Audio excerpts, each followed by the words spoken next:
चलिए जानते हैं आज की देश और दुनिया की सिलेक्टेड काम की और महत्वपूर्ण 50 बड़ी खबरों को सिर्फ 10 मिनट में।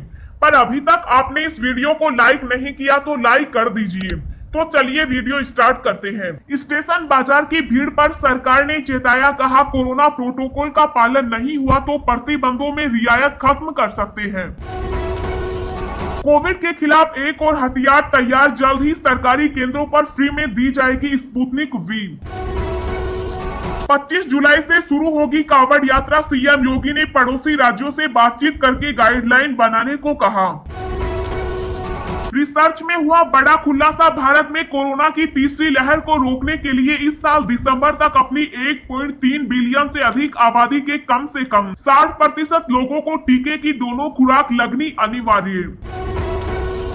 घरेलू उड़ानों के लिए सरकार ने बढ़ाई यात्रियों की क्षमता, अब 65% कैपेसिटी के साथ भर सकेंगे उड़ान।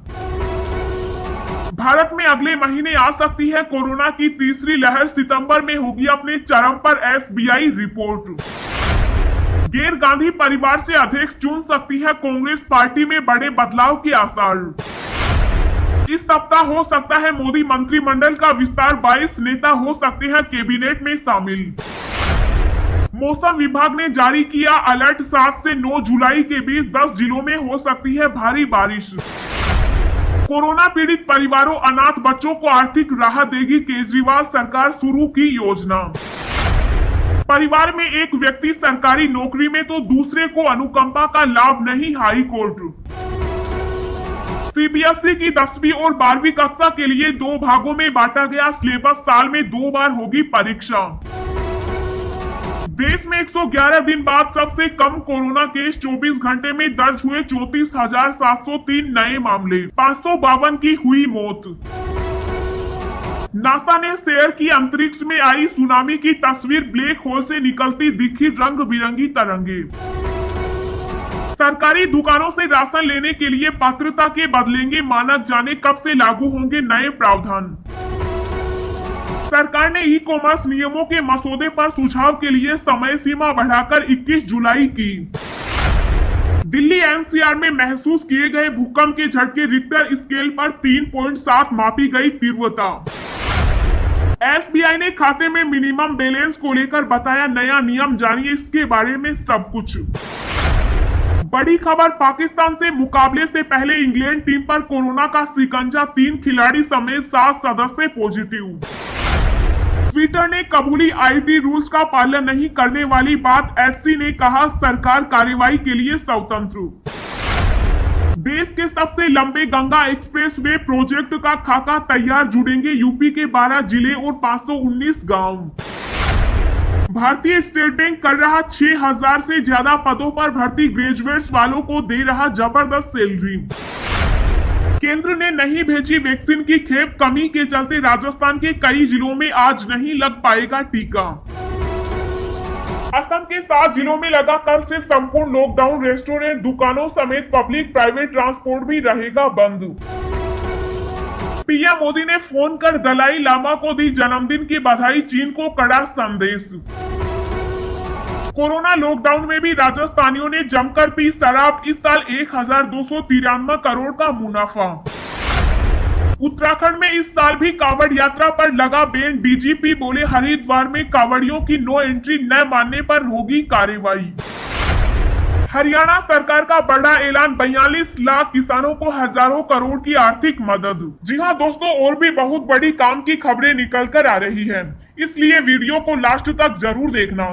तो चलिए अब जानते हैं जो महत्वपूर्ण काम की खबरें हैं उनको विस्तार से। पर इससे पहले अभी तक आपने इस वीडियो को लाइक नहीं किया तो लाइक कर दीजिए। भारत में अगले महीने ही आ सकती है कोरोना की तीसरी लहर, सितंबर में होगी अपने चरम पर एसबीआई रिपोर्ट। जी हाँ, भारत में कोरोना की दूसरी लहर थम जरूर गई है, लेकिन तीसरी लहर जल्दी ही आने वाली है। एसबीआई ने अपनी रिपोर्ट में कहा है कि कोरोना वायरस की तीसरी लहर अगले महीने अगस्त में भारत आ जाएगी और सितंबर तक अपने चरम पर होगी। रिसर्च के बाद एसबीआई ने अपनी रिपोर्ट में कहा है कि 21 अगस्त के बाद से कोविड-19 की तीसरी लहर बढ़ने लगेगी। लोगों को चेताते हुए रिपोर्ट में कहा गया है कि भारत में अगस्त में कोविड-19 की तीसरी लहर आएगी और सितंबर में पीक पर होगी। रिपोर्ट में कहा गया है कि भारत में जुलाई के दूसरे सप्ताह में 10,000 केसों की बढ़ोतरी होगी। अगस्त के दूसरे हफ्ते में कोरोना के मामले बढ़ने लगेंगे। ग्लोबल आंकड़ों से पता चलता है कि औसतन तीसरी लहर के पीक मामले दूसरी लहर के समय के पीक मामलों के लगभग 1.7 गुना होते हैं। हालांकि पिछले रिकॉर्ड को देखा जाए तो कम से कम एक महीने बाद कोरोना की तीसरी लहर 21 अगस्त से बढ़ने लगेगी।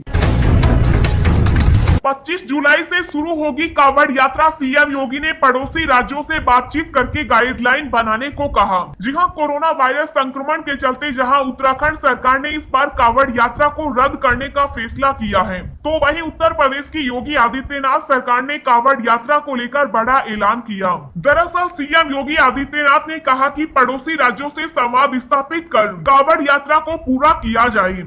इतना ही नहीं, उन्होंने कहा कि कोविड काल को ध्यान में रखते हुए कांवड़ यात्रा को सुचारू रूप से चलाया जाए।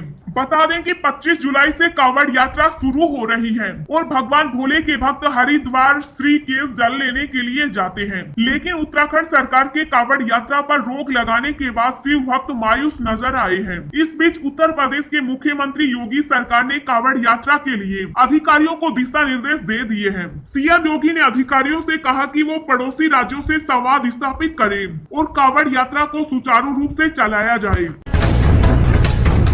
घरेलू उड़ानों के लिए सरकार ने बढ़ाई यात्रियों की क्षमता। 65% कैपेसिटी के साथ भर सकेंगे उड़ान। जी हां, कोरोना की दूसरी लहर अपने अंत की ओर बढ़ रही है। अब ऐसे में एक बार फिर से सरकार अर्थव्यवस्था को सुधारने में जुट गई है। बाजारों, मॉल्स, व्यावसायिक केंद्रों को खोलने का आदेश दे दिया गया है। वहीं यात्रियों की संख्या में तेजी आने के साथ विमान सफर में यात्रियों की क्षमता बढ़ाने का आदेश दे दिया गया है। यानी सरकार के इस आदेश के बाद अब डोमेस्टिक उड़ानें अब 65% यात्री क्षमता के साथ संचालित हो सकेंगी। केंद्रीय उड्डयन मंत्रालय की ओर से मिली इजाजत के बाद अब घरेलू विमानन कंपनियां 50 के बजाय 65% यात्री क्षमता के साथ उड़ान भर सकेंगे। रिसर्च में हुआ बड़ा खुलासा। कोरोना की तीसरी लहर को सिर्फ ऐसे रोक सकता है भारत। जी हां, भारत प्रार्थना कर रहा है कि कोविड की तीसरी लहर का देश को सामना नहीं करना पड़े। हालांकि इसको रोकने के लिए प्रशासक, स्वास्थ्य पेशेवर और वैक्सीन निर्माता कड़ी मेहनत कर रहे हैं। हालांकि जिस दर से देश खुद को टीका लगा रहा है, वह संक्रमण से बचने के लिए आवश्यकता से काफी कम हो सकता है। यह अनुमान लगाया गया है कि एक तीसरी कोविड लहर को रोकने के लिए भारत को इस साल दिसंबर तक अपनी 1.3 बिलियन से अधिक आबादी के कम से कम 60% को टीके की दोनों खुराक के साथ टीका लगाना चाहिए। इसके लिए उसे हर दिन 8.6 मिलियन लोगों को इंजेक्शन लगाने होंगे। कोरोना पीड़ित परिवारों, अनाथ बच्चों को आर्थिक राहत देगी केजरीवाल सरकार। शुरू की योजना। जी हां, कोरोना महामारी पीड़ितों को राहत पहुंचाने के लिए दिल्ली की केजरीवाल सरकार ने मंगलवार को एक बड़ी मुहिम की शुरुआत की। दिल्ली सरकार अपनी मुख्यमंत्री कोविड-19 परिवार आर्थिक सहायता योजना के तहत महामारी के दौरान जान गंवाने वाले परिवारों को 50,000 रुपए का मुआवजा देगी। इसके अलावा ऐसे परिवार जिन्होंने घर चलाने वाले व्यक्ति को खोया है, उन परिवारों को 2500 रुपए प्रति महीने एवं अपने माता पिता को खोने वाले बच्चे को प्रत्येक महीने 2500 रुपए की आर्थिक सहायता उपलब्ध कराई जाएगी। इस योजना की शुरुआत करते हुए मुख्यमंत्री अरविंद केजरीवाल ने कहा कि अनाथ बच्चों के 25 साल के होने तक उन्हें 2500 रुपए की आर्थिक सहायता हर महीने दी जाएगी। इस सप्ताह हो सकता है मोदी मंत्रिमंडल का विस्तार। 22 नेता हो सकते हैं कैबिनेट में शामिल। जी हां, प्रधानमंत्री नरेंद्र मोदी मंत्रिमंडल का विस्तार इस हफ्ते किया जाएगा और 20 से 22 मंत्री शपथ ले सकते हैं। सूत्रों से मिली जानकारी के अनुसार 7 से 8 जुलाई के बीच मंत्रिमंडल का विस्तार हो सकता है। केंद्रीय मंत्रिमंडल में वर्तमान में 53 मंत्री शामिल हैं और विस्तार के बाद 81 सदस्य हो सकते हैं। गठबंधन दल भी इस बार मोदी कैबिनेट का हिस्सा हो सकते हैं और जेडीयू, एलजेपी के अलावा अपना दल कोटे से नेता शपथ ले सकते हैं। दिन भर की ताजा खबरें सोशल मीडिया पर पाने के लिए आप हमें फेसबुक, ट्विटर, टेलीग्राम पर ज्वाइन करें। लिंक नीचे डिस्क्रिप्शन में दी गई है। इसके साथ ही खबरें सबसे पहले पाने के लिए चैनल को सब्सक्राइब करें और बेल आइकन को प्रेस करके ऑल को सेलेक्ट करें। सरकारी दुकानों से राशन लेने के लिए पात्रता के बदलेंगे मानक, जाने कब से लागू होंगे नए प्रावधान। जी हां, खाद्य एवं सार्वजनिक वितरण विभाग सरकारी राशन की दुकानों से राशन लेने वाले पात्र लोगों के लिए मानक में बदलाव करने जा रहा है। विभाग की इस संबंध में राज्यों के साथ कई दौर की बैठक हो चुकी, मानक बदलने का प्रारूप लगभग फाइनल हो गया है। संभावना व्यक्त की जा रही है कि इस माह में बदले हुए मानक लागू कर दिए जाएंगे, जिसके आधार पर भविष्य में पात्रता तय होगी। खाद्य एवं सार्वजनिक वितरण विभाग के अनुसार देश भर में 80 करोड़ लोग नेशनल फूड सिक्योरिटी एक्ट का लाभ उठा रहे हैं। इनमें तमाम ऐसे लोग भी पात्र हैं जो आर्थिक रूप से संपन्न हैं। इसी को ध्यान में रखते हुए सार्वजनिक वितरण मंत्रालय मानकों में बदलाव करने जा रहा है। इस संबंध में खाद्य एवं सार्वजनिक वितरण विभाग के सचिव सुधांशु पांडे बताते हैं कि मानकों में बदलाव को लेकर पिछले 6 माह से राज्यों के साथ बैठक की जा रही है। देश में 111 दिन बाद सबसे कम कोरोना केस 24 घंटे में दर्ज हुए 34,703 नए मामले। जी हां, देश में कोरोना वायरस संक्रमण के मामलों में कमी दर्ज की जा रही है। रोजाना आने वाले केसों में लगातार गिरावट जारी है। केंद्रीय स्वास्थ्य और परिवार कल्याण मंत्रालय द्वारा मंगलवार को दी गई जानकारी के अनुसार देश में 34,703 से अधिक मामले आए और 552 से ज्यादा लोगों की मौत हुई। वहीं 40,000 के करीब लोग डिस्चार्ज हुए और इसके साथ ही संक्रमण से ठीक होने की दर बढ़कर 97.17% हो गई। बीते 111 दिनों में यह एक दिन में पाए गए सबसे कम केस हैं। फिलहाल देश में 4,64,000 से अधिक एक्टिव केस हैं। वहीं कुल 2,97,00,000 से अधिक लोग डिस्चार्ज हो चुके, जबकि देश में अब तक कुल 4,03,281 लोगों की कोरोना संक्रमण से मौत हो चुकी। टीकाकरण की बात करें तो स्वास्थ्य मंत्रालय ने सोमवार को बताया कि देश में कोविड-19 टीके की अब तक 35.71 करोड़ से अधिक खुराक दी जा चुकी है।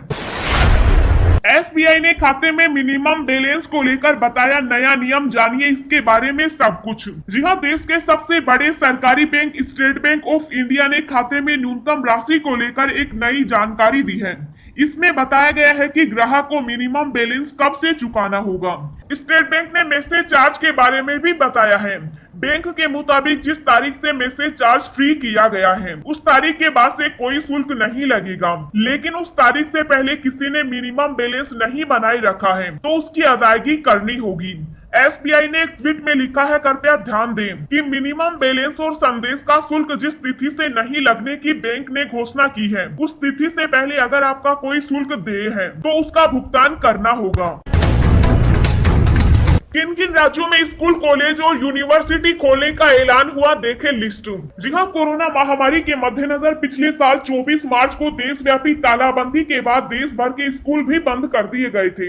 हालांकि पिछले साल अक्टूबर से ऑफलाइन कक्षाएं फिर से शुरू हुई, लेकिन भारत में कोविड-19 महामारी की दूसरी लहर के घातक परिणाम सामने आने के बाद स्कूलों को एक बार फिर बंद करने के लिए मजबूर होना पड़ा। बिहार राज्य में एक बार फिर से स्कूल, कॉलेज खोले जाने की कवायद शुरू हो गई। दरअसल मुख्यमंत्री नीतीश कुमार ने इस संबंध में भी ट्वीट किया है कि राज्य में विश्वविद्यालय, सभी कॉलेज, तकनीकी शिक्षण संस्थान, सरकारी प्रशिक्षण संस्थान 11वीं और 12वीं कक्षा तक के स्कूल 50% छात्रों की उपस्थिति के साथ खुलेंगे। मध्य प्रदेश में स्कूल को फिर से फिजिकल रूप में खोलने के निर्णय पर पहले केंद्र, अन्य राज्यों और विशेषज्ञों के साथ चर्चा की जाएगी और फिर कोई बदलाव किया जाएगा। यूपी सरकार ने फिलहाल ऑनलाइन पढ़ाई जारी रखने का ही फैसला किया है। केवल एडमिनिस्ट्रेटिव वर्क के लिए ही शिक्षकों और अन्य स्टाफ सदस्यों के लिए स्कूल खोले गए हैं।